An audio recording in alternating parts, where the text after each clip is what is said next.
Welcome to our channel. ఆర్థిక ఇబ్బందులతో ఉన్నత చదువులు చదవలేకపోతున్న విద్యార్థులకు భారతదేశంలోని అత్యంత ప్రతిష్టాత్మకమైన ప్రభుత్వ రంగ సంస్థ భారతీయ జీవిత బీమా సంస్థ స్కాలర్షిప్ని అనౌన్స్ చేసింది. మెరిట్ ప్రాతిపదిక మీద ఈ స్కాలర్షిప్ని మంజూరు చేస్తారు. వీటికి సంబంధించి 10వ తరగతి పాస్ అయిన తర్వాత ఇంటర్మీడియట్ చదివే విద్యార్థులకు, అలాగే ఇంటర్మీడియట్ సెకండ్ ఇయర్ చదివే వారికి, అలాగే vocational courses, ITI, nursing, agriculture, pharmacy, BTech, సాధారణ డిగ్రీ, ఎంబీబీఎస్ ఈ కోర్సులు చేసే విద్యార్థులందరికీ కూడా ఈ స్కాలర్షిప్స్ని ఎల్ఐసి వాళ్ళు మంజూరు చేస్తారు.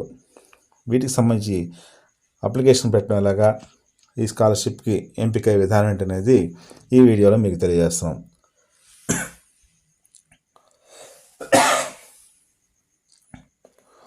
పదో తరగతి పాస్ అయిన తర్వాత ఉన్నత చదువులు చదివే విద్యార్థులకు ఏడాదికి 20,000 రూపాయలు, అలాగే బీటెక్ కోర్సు చదివే వాళ్ళకి 30,000 రూపాయలు, ఎంబీబీఎస్కు 40,000 రూపాయలు చొప్పున ఎల్ఐసి గోల్డెన్ జూబ్లీ స్కాలర్షిప్ పొందవచ్చు. మొత్తం ఈ మంజూరు చేసే స్కాలర్షిప్స్లో సగం బాలికలకు కేటాయిస్తారు.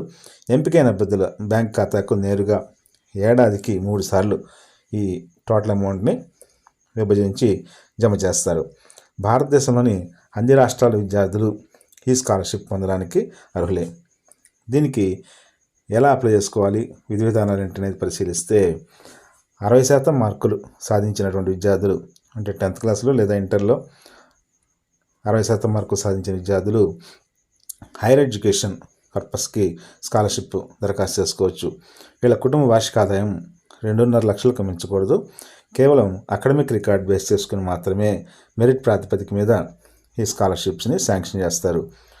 అభ్యర్థులు ఆన్లైన్లో దరఖాస్తు చేసేటప్పుడు వారి ఫోన్ నెంబరు, ఈమెయిల్ తప్పనిసరిగా మెన్షన్ చేయాలి. ఇవి వర్కింగ్ కండిషన్లో ఉండాలంటే మీరు పనిచేయని ఫోన్ నెంబర్ కానీ మెయిల్ కానీ ఇస్తే ఎల్ఐసి వారు మీతో సంప్రదించడానికి కానీ, మీ యొక్క కాంటాక్ట్స్ వివరాలని వాళ్ళు రికార్డ్ చేసుకోవడానికి కానీ అవకాశం ఉండదు. కాబట్టి ఫోన్ నెంబరు, ఈమెయిల్ తప్పనిసరిగా రన్నింగ్లో ఉండాలి. అలాగే ఆధార్ కార్డ్, పాన్ కార్డు కూడా కలిగి ఉండాలి అభ్యర్థులు. వీటికి సంబంధించి ఆన్లైన్లో అప్లికేషన్ ఓపెన్ చేసి అందులో మీ డీటెయిల్స్ అన్నీ కూడా ఎంటర్ చేసిన తర్వాత సబ్మిట్ చేయాల్సి ఉంటుంది. వీటికి సంబంధించి ఎల్ఐసి సిల్వర్ జూబ్లీ స్కాలర్షిప్ వెబ్సైట్లో ఈ అప్లికేషన్స్ రిజిస్టర్ చేసుకోవాలి. అన్ని కాలమ్స్ను సక్రమంగా ఫిలప్ చేసిన తర్వాత ఒకసారి మళ్ళీ వెరిఫై చేసుకుని ఆ తర్వాత సబ్మిట్ చేయాలి. ఈ స్కాలర్షిప్ ఒకసారి ఎంపికైన అభ్యర్థికి స్టడీ కంప్లీట్ చేశారు కంటే మీరు అప్లికేషన్లో ఏ మెన్షన్ చేసిన కోర్సు, మీరు ఇంటర్మీడియట్ చదువుతున్నారా, డిగ్రీ చదువుతున్నారా, ఎంబీబీఎస్ చదువుతున్నారా, ఏ కోర్సు చదువుతున్నారా అనేటువంటి వివరాలని మెన్షన్ చేస్తారు కదా, దానికి సంబంధించిన కోర్సు పూర్తయ్యే వరకు కూడా ఈ స్కాలర్షిప్ అనేది వస్తుంది. అయితే అప్లికేషన్లో మీరు ఒక కోర్సు తెలియజేసి తర్వాత వేరే కోర్సులోకి మారితే ఆ వివరాలని మీరు తెలియజేయకపోతే అప్లికేషన్లో తప్పుగా నమోదు చేసినట్టుగా భావించి వారి స్కాలర్షిప్ని క్యాన్సిల్ చేయడం జరుగుతుంది. ఎల్ఐసి గోల్డెన్ జూబ్లీ స్కాలర్షిప్ని ప్రతి ఎల్ఐసి డివిజన్కు 30 మంది అభ్యర్థులకు ఎంపిక చేస్తారు.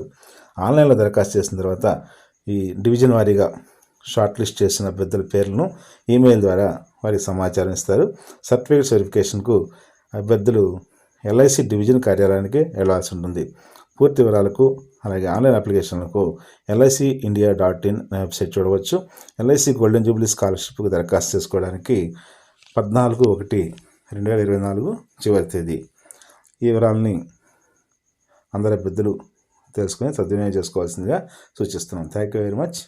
Best of luck.